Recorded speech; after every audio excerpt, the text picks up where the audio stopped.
Sometimes life sneaks up on us and suddenly upsets all the balances. This story was born from exactly such a moment. Today I will tell you a story that made my heart clench when I first heard it. This is a journey that begins in the shadow of a reality that no one wants to see. If you've ever wondered how much a person can endure, this story may give you the answer. Without keeping you waiting any longer, let's move on to the story. Enjoy listening. The acrid disinfectant smell of the hospital corridors burned her lungs. As Aria Winters lay exhausted after 8 hours of labor, she heard the door open. Hope filled her heart. Marcus had finally arrived, but the man who walked in wasn't a loving husband. With his cold gaze, his jaw set, and his designer suit, Marcus looked as if he were arriving for a business meeting. Behind him were his mother, Victoria, and his sister, Sienna. Both of them were staring at Aria, as if she were staring at a piece of gum stuck to her foot. "You're late,"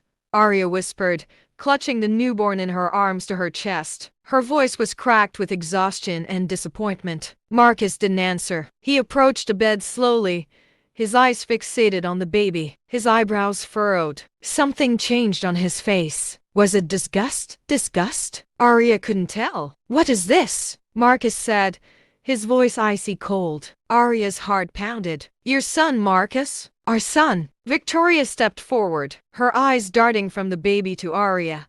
"This isn't a Whitmore," she said dismissively. Sienna snickered. "Aria, what did you do?" "I didn't do anything." Aria's voice trembled. "Marcus, please look at me. He's your son." But Marcus wasn't listening anymore. He turned toward the door and glared at the nurse who had just entered. "I want the director of the hospital. I refuse to sign the birth certificate. This child will not bear my last name." The words stabbed into Aria like a knife. Her chest tightened, and she couldn't breathe. The nurse stepped back, her expression uneasy. "Mr. Whitmore, this is serious." Perhaps nothing," Marcus shouted. "This child is not mine. I will not bear the burden of a mistake that is not mine." Victoria came to her son, a graceful yet cruel gesture. "I knew you were an opportunist from the moment we met. Aria, a poor girl trying to climb the career ladder with your bloated belly. And now look at you. You don't even know who your father is." "Silence," Aria shouted through tears. "You have no idea what you're talking about." As if sensing the tension in the room, the baby began to cry loudly. As Aria tried to calm her down, Marcus pounded the wall with his fist. "What you did is unforgivable, Aria. You toyed with my family. You disgraced me." Samuel, who had performed the birth, entered. It was Chen, a tall, serious-faced man with graying temples. He immediately noticed the atmosphere in the room. "Is there a problem here?" Marcus snapped. "This woman is charging me with a child that isn't mine. I want proof. I want a DNA test." Dr. Chen looked at Aria, then at the baby. There was a long silence. "Mr. Whitmore, I need to speak to you privately. I have nothing to discuss. I want to be clear. That child is not mine. This is very important," the doctor insisted, his voice lowering. "Please." Marcus ignored her and turned to his mother. "We're leaving. Let him deal with his own problems." Aria tried to sit up, but the afterbirth pain made her fall back onto the bed. "Marcus, don't go. Please listen to me." Victoria moved closer one last time, leaning in close to Aria's face. "I hope you have a good story to tell your child when they ask who their father is." And they were gone. As the door closed behind them, so did Aria's world. Dr. Chen closed the door gently and approached the bed. "Aria, what I am about to tell you is not easy." Aria lifted her tear-stained face. "What?" The doctor paused. "We've detected a rare genetic condition in your baby. It doesn't match Marcus, but it does match another member of the Whitmore family." Aria's heart stopped. "What are you saying?" "We need to do more testing, but your child's father is someone very close to Marcus." "Very close?" Aria's mind froze. She'd never been with anyone else. Never, only Marcus. "But then how?" "This is impossible," she whispered. "I've only been with Marcus. I've never been with anyone else. I swear." Dr. Chen stood up. "We'll be more specific once we get the lab results. For now, rest. You'll need it." She walked out the door. Aria was left alone in the silence. The baby's cries had subsided. Little Noah was sleeping on his mother's chest. But the storm inside Aria wouldn't stop. That night, a memory flashed. Blurry, Fitful. That night Marcus went on a business trip. He was home alone. Someone had come. A glass of wine, dizziness. Then, darkness. He tried to remember more, but there was nothing. Just emptiness and a deep, repressed fear. 2 days later, Aria returned to the neighborhood where she grew up. Dirt roads, broken sidewalks, cracks that smelled of rust. Her mother's house was in ruins, but at least here, no one would judge her. She walked in, holding Noah in her arms. The damp air, the stifling silence. She thought about crying, but she had no tears left. Meanwhile, Whitmore, the atmosphere in his mansion was tense. Marcus had called Dr. Chen, demanding an explanation. What do you mean by incompatible? Express yourself clearly. The doctor on the phone remained calm. Mr. Whitmore, as I explained to you at the clinic, the genetic markers we detected in the child don't match yours, but they do match a relative of yours. Are you saying you're a member of my family? I can't make any claims without proof, but I strongly recommend getting a DNA test. Marcus hung up. Then he looked out the window. Things started coming to him. The driver, the gardener, even his younger brother, Devin, was spending a lot of time at home with Aria. At that moment, Victoria walked in. I'm taking a DNA test. I want to put an end to this. Marcus clenched his fists. I will investigate the entire staff. Everyone. I will not allow anyone to tarnish my name. Aria was struggling to survive. She had no food or diapers for Noah. Her savings account was frozen. Marcus had cut her off from everything. He went to the local grocery store and asked for a loan, but no one helped. Aria, I'm sorry, but you owed money last month, and people are talking about you. I don't want to get in trouble, the shopkeeper said, looking down at the floor. Aria left, shattered. But just as she rounded the corner, an old voice called out to her. Hey Aria, come here girl. It was his lifelong neighbor, Mrs. Elena Torres, a widow, mother of 7 grown children, and single. She greeted Aria with warm tea, some bread, and a look of genuine affection. I don't know what you did, but that baby isn't to blame, and you need help. Aria cried for the first time since leaving the hospital. She sobbed on the wooden table like a small child. I don't understand, she whispered. I swear to God I've never been with anyone else. I don't know what's going on. That night, when she tried to sleep, she remembered something. A blurry memory, a glass of wine, a strange headache. Marcus wasn't home, but someone else was. Who? He tried to remember, but everything was foggy. All that remained was a muffled scream. The next day, social media was flooded with comments. Someone had leaked a photo of Marcus leaving the hospital with his mother and sister. The caption reads, "Millionaire disowned his own son at birth." Opinions were divided. Some defended Marcus, others Aria, but everyone was speaking. The press began sniffing out Aria. A young journalist, Emma Hayes, tracked her down. 2 days later, she knocked on Mrs. Torres's door. Are you Aria Winters? Aria nodded. I want to tell your story, but only if you want it. People deserve to know the truth. Aria didn't answer. She looked at Noah. The world was cruel, but maybe telling her story was the only way to protect her. Whitmore in his mansion. Marcus received the DNA test results. He was alone. He opened the envelope. He read them with trembling hands. Negative. The baby did not belong to her. He felt something break inside him. Was it anger? Was it sadness? Both? He called his lawyer. That boy is dead to me, he said, tossing the envelope into the fireplace. Hours later, in a chic salon, Marcus was laughing with a young, flawlessly made-up blonde woman. No one mentioned Aria. No one mentioned Noah. Aria started looking for work. Carrying Noah in her arms, she scoured offices, bakeries, and stores. Everyone said the same thing. Sorry, we're not hiring. Night fell. He returned home exhausted. He found an unsigned letter slipped under the door. He wasn't the only one in that house who looked at you differently. Aria felt a chill run through her. She looked at Noah, hugged him tightly, then closed the door and drew the curtains. There were so many shadows surrounding his story, and behind every silence lay a secret. That night, Aria read the anonymous letter again. He wasn't the only one in that house who looked at you differently. Fear rose in his heart.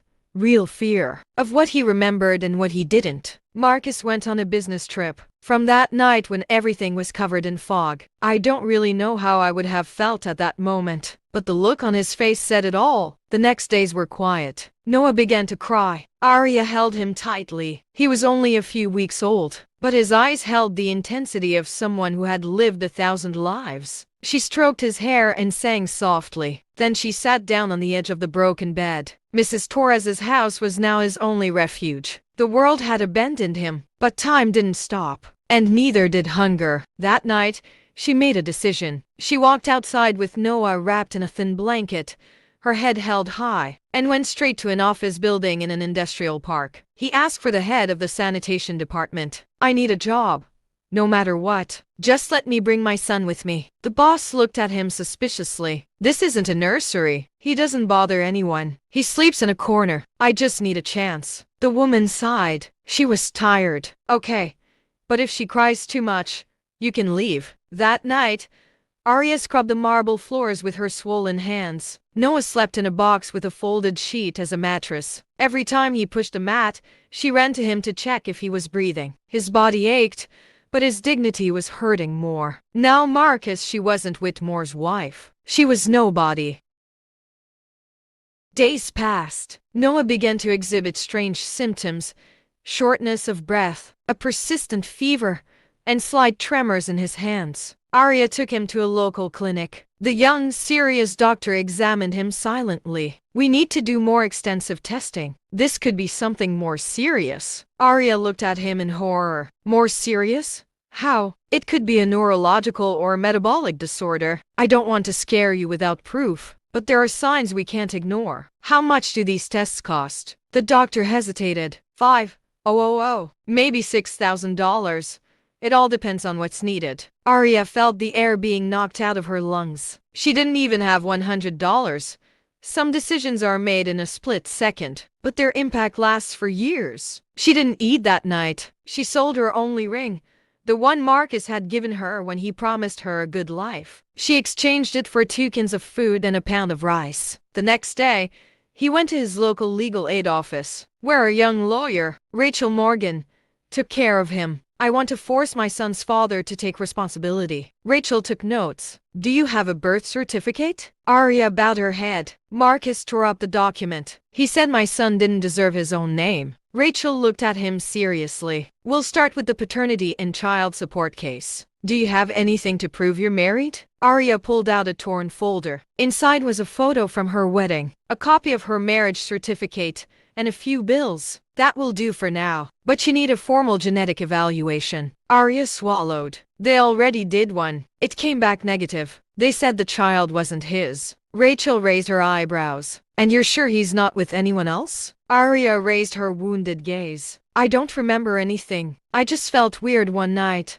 like something was wrong. But I didn't do anything." Rachel nodded. "Some things hurt more than the test results. I will help you. I don't promise miracles, but I do promise justice." Whitmore, the atmosphere at his mansion had become heavy. The press had begun to apply pressure. Some media outlets demanded to know why such an influential family would publicly disown a baby. Social media was relentless. The Whitmore name was synonymous with scandal. Desperate to clean up his image, Marcus launched a media control campaign, buying headlines, silencing local news outlets, and hiring digital reputation experts. But the tension inside the house could not be hidden. Marcus's father, Richard Whitmore, had returned from a business trip, always elegant, always with a measured smile. He was a man who didn't shout, but whose presence could make a room tremble. Marcus met him in the study. "Dad, I need to know if anyone in the family is doing something with Aria." Richard glared at him. "What are you talking about?" "You know what I mean. He claims he's not with anyone. My DNA doesn't match mine, but the doctor says we're compatible with someone close." "Did you see anything?" Richard remained calm. "Your weakness is driving you crazy. Stop making excuses for your marital failure. That woman doesn't deserve another minute of our time." Marcus swallowed. "You can't ignore this. Something doesn't add up. Devin was here while I was gone." Richard interrupted him harshly. "Don't bring your brother into this. He's just a kid. If you're naive enough to bring a stranger into this family, risk the consequences." Devin listened quietly from the door. Then he went downstairs and asked his mother, Victoria, "Mom, Do you remember Isabel? Victoria immediately tensed. Why are you talking about that woman? Because your father has worse secrets than the Aria thing. You know that. What he did to Isabel was even worse. But everyone kept quiet. Victoria paled. Be quiet. Don't you dare mention this. That story ended years ago. Devon shook his head. No. He's not dead. He's buried. Like everything else in this house. The reason behind this incident was much deeper than it appeared. That night, Aria took Noah to a private clinic that offered free consultations. The same doctor who had examined him at the public hospital. Dr. Samuel Chen took care of him. She was surprised to see him there, but didn't say anything. After examining Noah carefully, she sat down across from Aria with a serious expression. Your child has a mitochondrial disorder. It's a rare inherited disorder. It affects cellular energy and neurological development. It's progressing. Aria felt like she was going to faint. Is she going to die? If we act quickly, he won't die. But the treatment is expensive and long. How much is it? The doctor hesitated. More than $15,000. Just to get started. Aria didn't answer. She just hugged her son. I don't have that money. Is there another option? If we find a compatible relative, we can start an alternative treatment. Aria looked up. A compatible relative? We need to analyze the DNA of the possible fathers. If we find someone with a specific genetic match, we can work with him. Aria closed her eyes. She felt the world spinning. She remembered everything. The rejection, the abandonment, the scorn. What if the only compatible person is in a family that hates me? The doctor looked at him with compassion. Then you will have to decide whether you will confront this hatred or allow silence to consume you all. At this point, it is necessary to discuss who is more cruel, fate or people.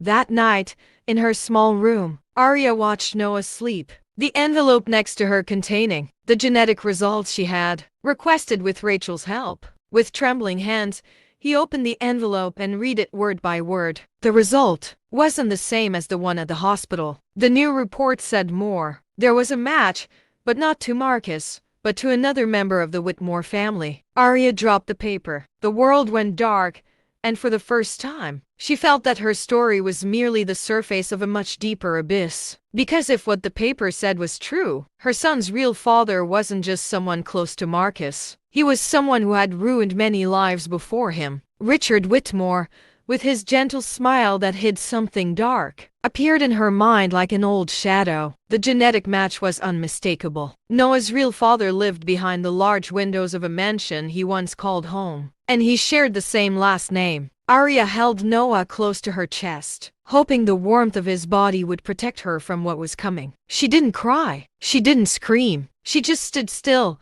feeling an emptiness she didn't know how to fill. For the first time, she was the victim not only of abandonment, but also of the complicit silence of an entire family. And now he understood that silence was the most ruthless enemy. He requested a meeting with Rachel, the lawyer who was assisting him. I didn't want to believe it, but I can't stay silent anymore, he said, dropping the envelope containing the results onto his small office desk. Rachel read silently. She didn't even blink. For long seconds, she said nothing. Richard Whitmore, he murmured at last. Aria nodded, her gaze blank. Rachel asked. Aria didn't answer immediately, then looked up. I'm going to see Victoria. She knows. She always did. At the mansion unannounced. The doorman hesitated, but when he saw her determined face, carrying her son in his arms, he let her pass. He walked across the pristine lawn, through the hallways he had once walked through in dreams, and reached the main living room. Victoria was having tea with her sister. She pursed her lips when she saw Aria. How dare you come here after all the harm you've done to this family? Aria clearly didn't care. I need to talk to you alone. Victoria's sister stood without a word. Tension hung in the air. The head of the family gently placed the teacup on the saucer. You have 5 minutes. I'm not here for your son. I'm here for your son. The other one. Victoria winked. The silence grew icy. I know my son's real father is Richard. I had confirmation and you knew it too. What are you implying? He tried to say, but Aria cut him off. I'm not implying. I'm saying it and you're going to help me because it's not just about me. Victoria stood up, her hands shaking almost imperceptibly. "You don't know what you're saying. You have no idea what it means to accuse a man like my husband." Aria didn't back down. Isabel didn't know what she was doing when she screamed either. Or was she silenced by money too? Victoria's eyes widened. That name remained locked in the recesses of her mind like a corpse. "How do you know that name?" "Devon told you. And also, pattern. Your husband is not new to this, and your silence makes you an accessory." Victoria staggered back a step. Then she sank into her chair as if crushed under the weight of years of secret. Isabel was a young girl who worked here. She disappeared one day. They said she left without warning, but I knew that wasn't true. I saw her crying. I saw her bruises. I saw how she avoided Richard. I knew, but I was scared. Richard warned me that if I spoke, he would ruin everything. My children, me. And so you let him do it again with me. Victoria bowed her head. Silence was her response. He took a deep breath, because from here on, there was no turning back. That night, Aria and Rachel searched for Isabel. There were no recent records, only a police report of a voluntary disappearance, which was closed months later due to lack of evidence. Rachel connected to the medical database. It took hours for them to find anything. Isabel, a patient named Rodriguez. Diagnosis: unspecified psychosis. Hospitalized in a private clinic outside the city. A psychiatric clinic, Aria said incredulously. Forced detention. If he's been there since then, he's been in a mental hospital for over 4 years. This is not a coincidence. They decided to go the next day. Rachel made the arrangements. She used her lawyer credentials to gain access, but it was only for a cursory visit. Aria waited in the car, watching through the window as nurses, doctors, and patients walked in circles. The place had high doors and cameras in every corner. It wasn't a hospital. It was a white prison. Rachel returned an hour later, her eyes cloudy. "He doesn't talk. He doesn't move. He's constantly sedated. There are marks on his arms as if he tried to. He couldn't finish his sentence." Aria bowed her head. The air felt heavy. "He's alive, but he's no longer free.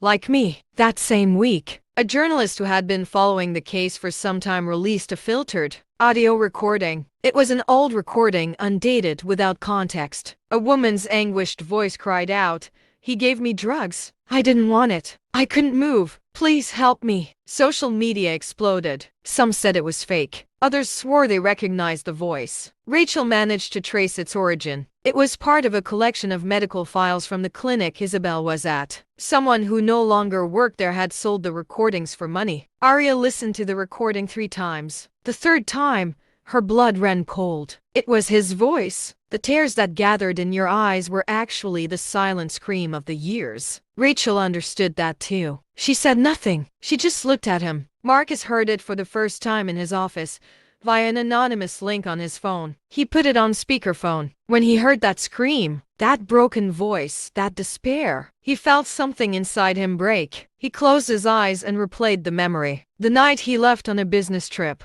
He was going abroad, and before he left, he told his father that Aria would be home alone. That night his father was alone with him. The glass he was holding fell to the ground and shattered. The echo of the glass was the same echo that echoed in his head. And then he understood everything. The business trip, Aria's night alone at home, her father's insistence that everything would be okay. The look on Aria's face weeks later when she felt something inside her shift. The silent rejection, the distance, the constant sadness. Marcus was breathing heavily, as if the air were betraying him. He went to the bathroom, washed his face, looked in the mirror, and did not recognize himself. The tears that gathered in your eyes were actually the silent scream of the years. He was the loneliest person in the world at that moment when he didn't know who to trust. In his reflection, there was no elegant man who controlled everything with a smile. There was a betrayed son, a blind husband,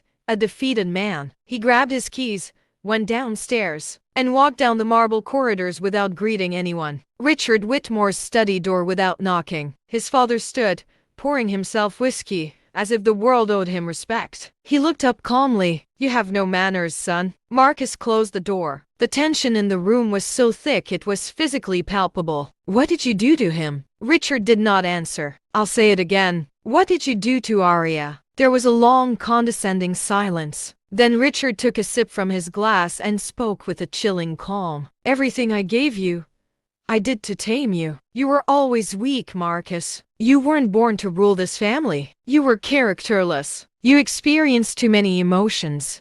Marcus took a trembling step toward her. You drugged her. You touched her when she couldn't defend herself. Is that what you did? Don't raise your voice. Answer me. Richard stared at her without blinking. She was just a pawn. I wanted to show you that no one can be trusted. Not women and not your judgment. And I succeeded because you failed, as usual. Marcus staggered as if he had been punched in the chest. He felt sick. You're sick. I'm in control. What's the difference? You can't control anything because I will sink you with everything you are, everything you stand for. Richard gave a short, dry laugh. And you think people will believe a spoiled child over me? Do you know how many judges owe me favors? How many media outlets trust my money? Marcus clenched his fists. Anyway, I'll talk.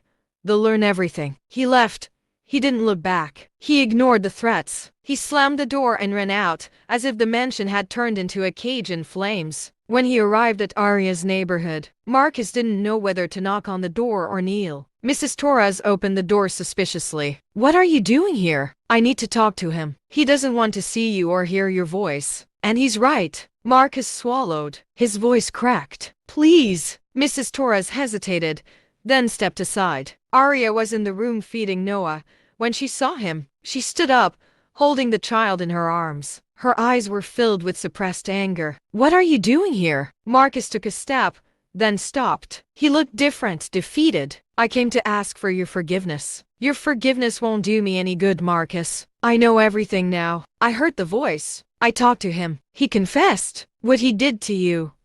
What he did to me. He couldn't continue. His voice cracked completely. Aria knew without needing to say more. But she couldn't allow herself to feel compassion. Not yet. And now you've come here to make amends. After leaving me alone in the delivery room, yelling at me in front of everyone, letting your mother call me an opportunist, now you're suffering. There's no excuse for any of this. I know, but I'm here because I want to help you. I want to help you and my son. Aria trembled. He is not your son. He is mine, even if he is not my blood, because what was done to him is unforgivable, and I will not remain silent. Aria collapsed onto the bed, child in her arms. The cries came in torrents, deep, exhausted, almost powerless. Marcus tried to approach, but she raised her hand. Don't come closer to me. I need time. Marcus nodded. He left without saying anything further. Attorney Rachel, he was preparing a complaint. He knew he was challenging someone powerful, but he didn't care. The file was thick. Medical exams, genetic tests, records, Isabel's past and circumstantial testimony. This is going to blow up, but you can't back down, he told Aria as he examined the documents. I will not back down. They will attack you. They will say you did it for money, for revenge, for fame. Aria looked him in the eye. It doesn't matter what they say. I'm not doing this for myself. I'm doing it for everyone who can't speak. The media picked up on it. Some supported the complaint. Others scoffed. But the story began to gain traction. Several women began writing anonymously to Rachel. They had worked in the homes of powerful families. Some said Richard Whitmore had also abused them, but they were too afraid to speak out. Her legal team filed a formal complaint. The press swarmed the courthouse. A photo of Aria leaving the house with her son in her arms circulated on social media, newspapers, and television channels. Days later, Richard sent a message asking to speak to Aria privately. When he looked back, he saw pain. But when he looked forward, there was hope. Rachel bans Aria, but she decides to go. They met at a special restaurant. Richard arrived with his usual elegance, while Aria arrived with a calm but determined face. You are brave, said Richard. I have a memory and I have a son who deserves justice. That boy is not my shield. He is my engine and a reflection of your actions. Like it or not, he's in your life forever. Richard looked at her for a long moment. Then he smiled. I can take the child from you. I have resources, connections, and lawyers. I can get custody with just a few signatures. I can claim you have no resources and are emotionally unstable. Do you really want to play this game? Aria didn't even flinch. Try it. But I swear if you do this, I will release every detail, every victim, every voice to the public. You won't even be able to walk down the street. without people staring at you for who you are. Richard took his glass, drank, and stood up without saying anything more. Marcus held a press conference. Rachel, Aria, and the rest of the media were there too. Microphones, cameras, reporters. The world was watching. Marcus stepped up to the podium, took a deep breath, and spoke. I'm here to speak out as a son, a husband, and a victim of silence. The father of my wife's son is my father. And this isn't the first time he's done this. There was a collective murmur, shouts, and camera flashes. What happened to Aria was an act of violence, an act of power, an act of perversion. And as part of that family, I can no longer remain silent.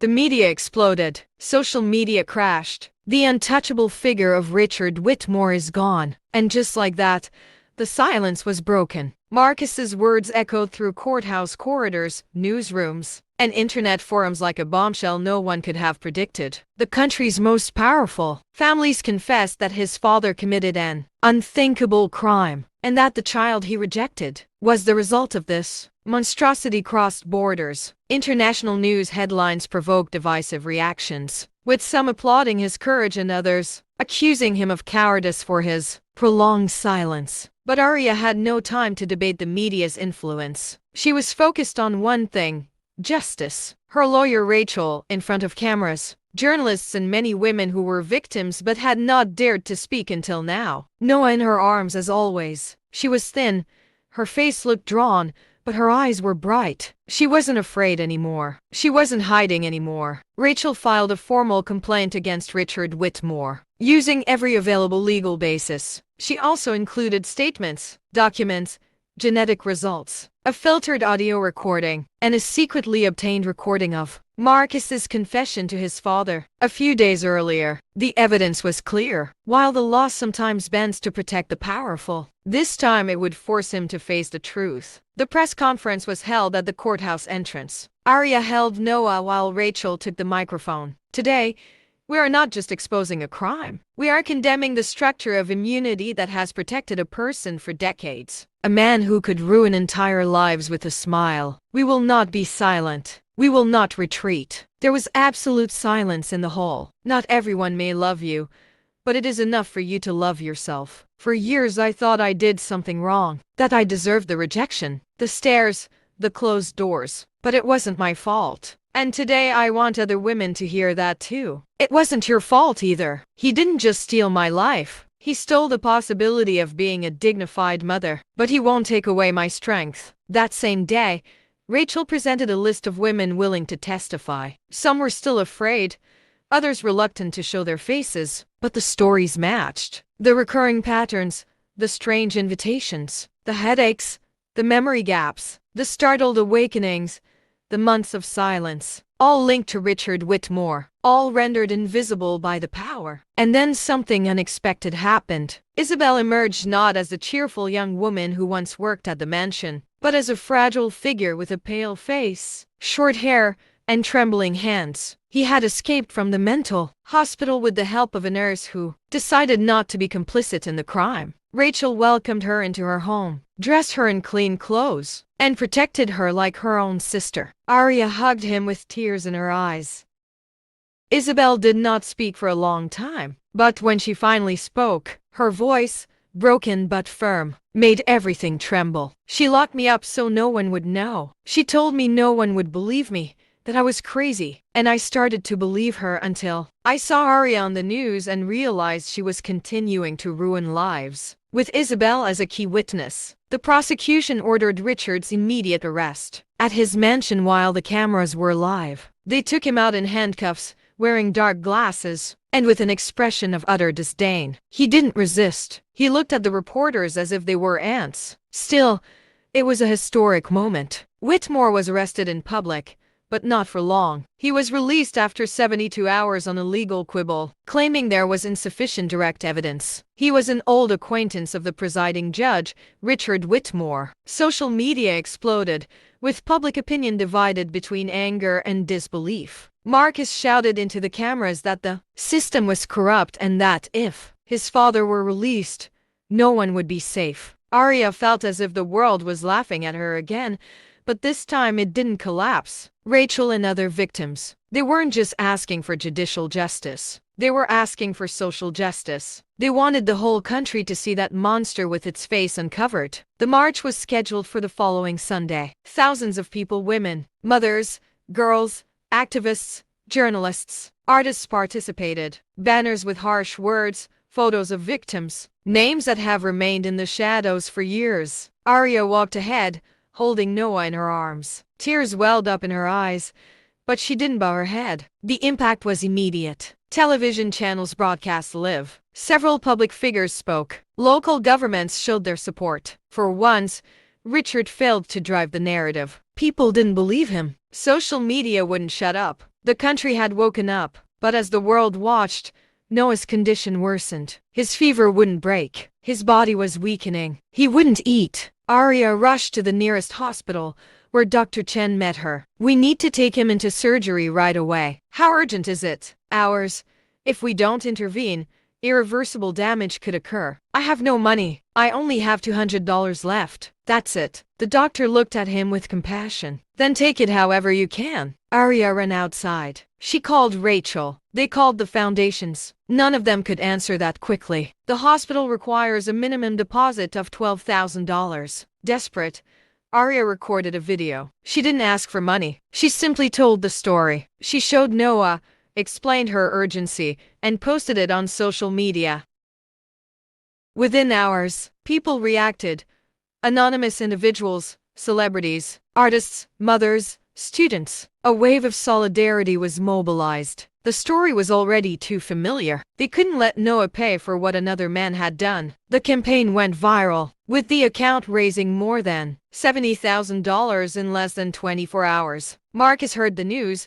He sold his stake in the tech company he founded years ago. He handed over the money without explanation, without cameras, without any excuses. "Do what's necessary," he told Rachel. "I just want the kid to be okay." The surgery was successful. Noah responded well. Doctors said that with continued treatment, the patient could lead a stable life. It wouldn't be easy, but there was hope. That night, Aria fell asleep in the hospital chair, Noah's hand in hers. She dreamed of a quiet home, laughter, a simple life. For the first time, she dreamed without fear. But the monster had not disappeared. After his release, Richard was still pulling the strings. He knew his time was running out.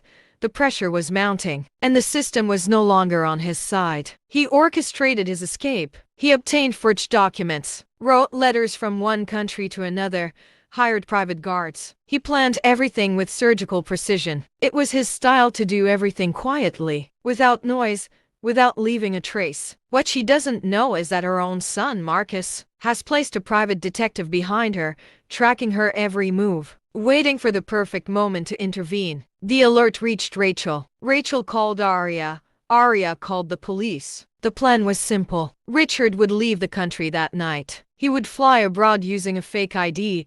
The airport was key. They had to leave there an hour before boarding. Aria didn't hesitate. She took a taxi to Logan International Airport. She didn't contact the press. She wasn't a spectacle. She was simply seeking justice. He found her in the VIP queue with a fake passport and 2 guards. She looked at him. He looked at her. "You," he said arrogantly. Aria didn't answer. She turned around, followed by 2 police officers, a judge, and a prosecutor. Richard Whitmore was formally taken into custody on charges of attempted escape, document fraud, and violating parole conditions. "You won't get off easy this time." He smiled one last time. "The world is full of traitors." Aria stared at him. "No, it's full of women who have stopped being afraid." And the monster just fell. Richard Whitmore was handcuffed in front of cameras amidst security guards and witnesses to his collapse. For once, his gaze wasn't arrogant. It was empty. There was no longer any power to protect him.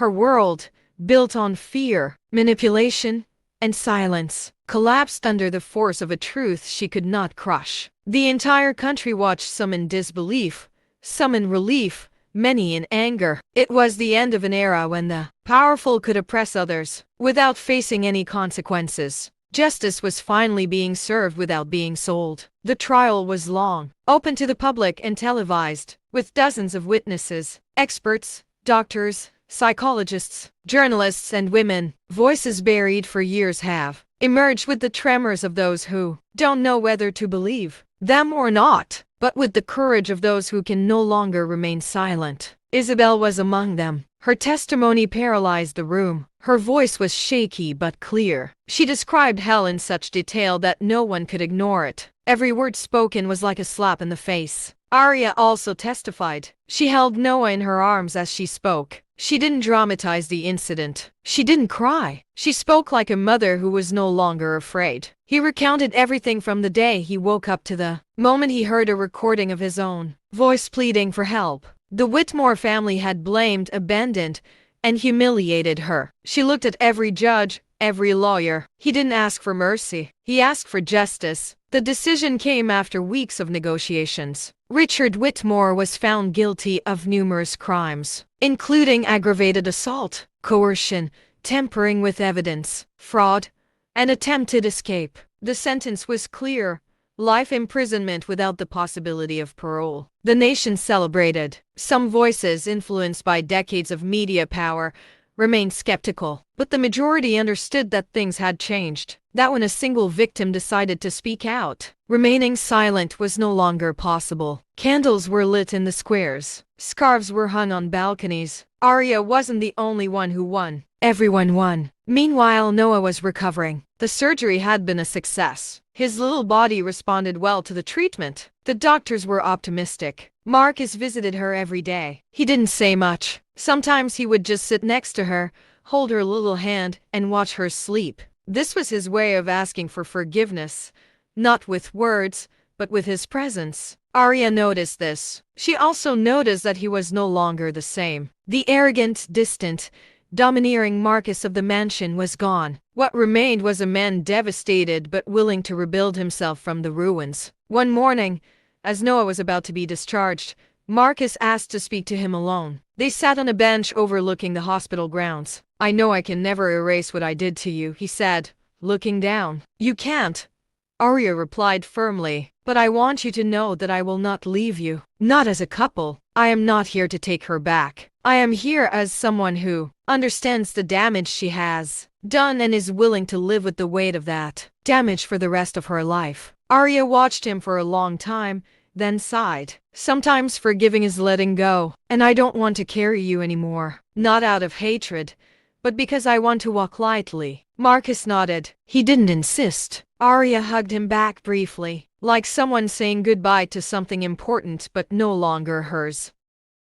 With Noah's health improving and Richard's sentence finalized, Aria decided it was time to do more. He couldn't let his story become just another incident erased by time. He had to tell it not for himself, but for those who couldn't. Blank sheets of paper. Then Rachel handed him a hardcover notebook. "Fill it with the things that break you and the things that save you." Aria named the manuscript after the name she carried with her. The first time she sensed something was wrong. Son of Silence. The book was published 6 months later by a small independent publishing house. They weren't expecting much of an impact at first, but the day it was published, Aria's name was trending everywhere. The book sold out within hours. Reviews described it as brave, necessary, and heartbreaking. It wasn't a story written to impress people. It was a warning, a testimony, an act of remembrance. With her royalties, Aria founded an organization for women who have been victims of abuse and domestic violence. She named it the Noah Foundation, not just for the child but for what it represents: a life born from fear and becoming a symbol of hope.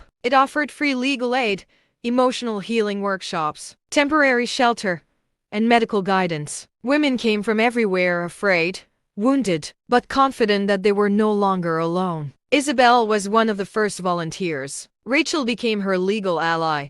Mrs. Torres became a sort of honorary godmother. Marcus cooperated, quietly organizing donations and using his connections to stay out of the spotlight. Aria reluctantly became a public figure, invited to conferences, universities, and television programs. But he only accepted when he realized that he could speak sincerely, without makeup or prepared speeches. Her story wasn't a product. It was an open wound she decided to no longer hide. Years passed. Noah grew up surrounded by love. At first, He didn't ask much. He was a curious, happy child with an infectious laugh and a precocious intelligence. He knew his story was special, that his mother was strong, and that somehow his presence had changed the lives of so many. When he turned 6, Aria wrote him a letter. My dear son, you were born in silence, but your voice awakened the world. I didn't raise you to be brave, because you already are. I raised you to be free,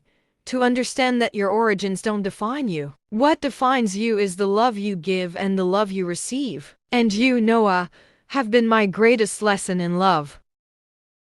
The final scene took place on a warm March afternoon. The sky was a clear, almost unreal blue. Aria walked along a tree-lined path with Noah in her arms. She wasn't a baby anymore, but she loved cuddling him, just like she did when she was little. Aria lifted him up, resting him against her hip, and looked up at the sky. She said nothing for a few seconds. Noah caressed her face. Are you okay, Mom? He smiled, not sadly, but peacefully. The pain broke me, but you built me back up. And they kept walking. Do you think he did the right thing? I'd love to hear your thoughts in the comments.